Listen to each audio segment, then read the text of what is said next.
Let me give you some clues as to where we are this week. We're in one of the world's leading areas for exhibiting sculpture. You can find cutting-edge architecture that's transforming the city. It's world famous for producing this forced rhubarb. And the cathedral's reopening after a thoroughly modern makeover. Well, you might be surprised to learn we're in West Yorkshire. Welcome to Wakefield. In this week's Songs of Praise, I'll be finding out how the enterprising people of Wakefield are transforming their city. I'll be visiting the Hepworth Wakefield to learn how faith inspired the city's most famous daughter, and we step inside the newly transformed cathedral. In the week we celebrate St. George's Day, our congregation have dressed especially for the occasion.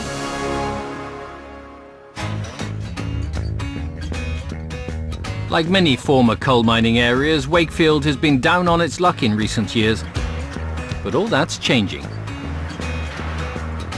Thanks to an enterprising spirit, the city's enjoying a period of regeneration, and there's a real positive feeling as you talk to people here. Stepping up onto centre stage is Wakefield Cathedral. After a year-long renovation project, it's ready to reveal its new-look nave. In January last year, the congregation sat in the pews for the last time. After the service, the nave was closed and the main doors were locked. 15 months later, the first stage of work is complete. I don't know about you, but I can't wait to see inside.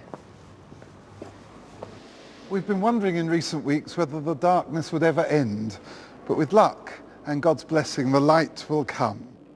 3, 2, 1. Excellent, it looked Yeah. good. So what did you think when they first said, right, we're going to renovate the church and take out the pews? I was devastated. What do you think of it now? I think it's wonderful. I really do.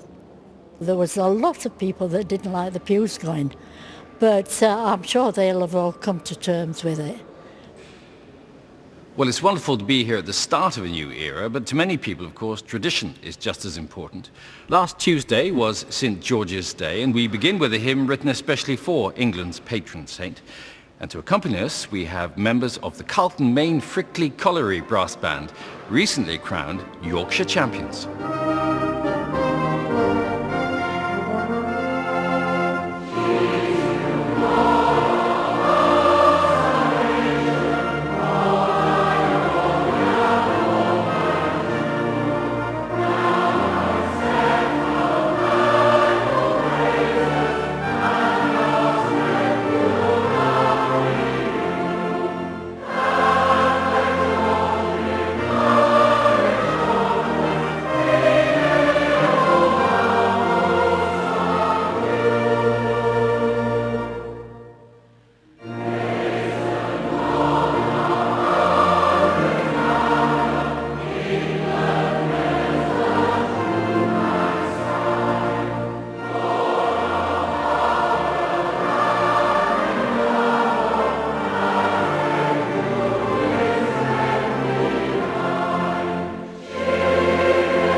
The man with the vision and determination to oversee the £3 million project to create a 21st century nave is the Dean. I've been amazed and delighted how so many different people have come together in the project. People from all over the city who hadn't been in here before have rallied round to help it happen. Why was it necessary? a lot of the infrastructure was failing. So one motivation was actually to safeguard the building for the future. But the second is, this cathedral belongs to the whole community, and we wanted to make a space where we could use it for the whole community and where they'd all be welcome. The pews, very important to some people, ingrained with history, and for some people it's just not a proper cathedral if there aren't pews there. I quite liked them, but we needed flexibility, and you can't have flexibility with pews, so they had to go. When you undertake a project like this, though, you have to be aware, of course, of what you're leaving behind as well. How did you set about protecting that?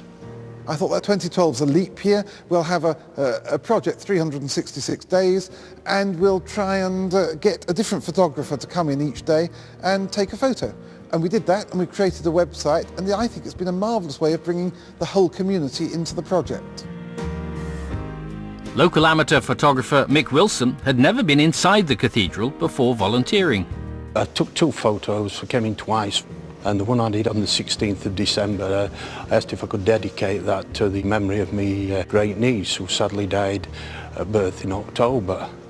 And the cathedral were glad to do that, and they said prayers for her, for Olivia May, and it was, you know, it was nice, and the whole family found it a loving, caring thing to do. The idea of doing something on January the 6th, on Epiphany, when we celebrate sort of the visit of Magi, and I just thought, if I could find that phrase, the 3 wise men, when I found these guys out here laying this stone, I just thought it would be great fun. It was brilliant. It was absolutely brilliant. I loved the fact that you could come and spend as long as you wanted, just wandering around taking photographs. There was a window where people could peer in, and I noticed that there was a woman there.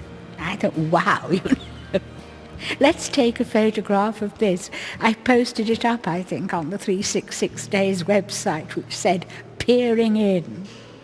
This, you see, gives us an absolutely tremendous documentary, not only on how the nave is changing, but how the cathedral remained very much alive, right through the time that the work was going on.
This area, closer to the high altar, will be the next part of the cathedral to get a makeover.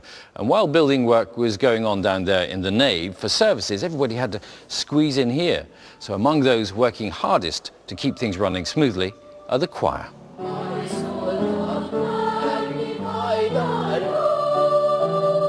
Kind of added percussion, if you like, you know, with the hammers and soaring and whatever. So when we've been practicing for evensongs, it's been quite noisy. quite recently that there was so much dust in the cathedral that we couldn't wear our surplices, which are the white robes that we wear, because all the dust would just gather on the surplices and essentially make them black. We weren't allowed the heating on, so it was absolutely freezing. You could actually see your breath coming out of your mouth, and that was really quite freaky sometimes, but it didn't really affect our singing at all. It still sounded pretty good. That characteristic sound of young voices singing choral music is of course a wonderful heritage of our country, and it's celebrated every year when young people sing for the title of BBC Radio 2 Young Chorister of the Year. So if you're a chorister or you know someone who is, you can find full details of the competition on the Songs of Praise website and just click on BBC Radio 2 Young Chorister of the Year 2013. I was chosen to be a finalist in 2011.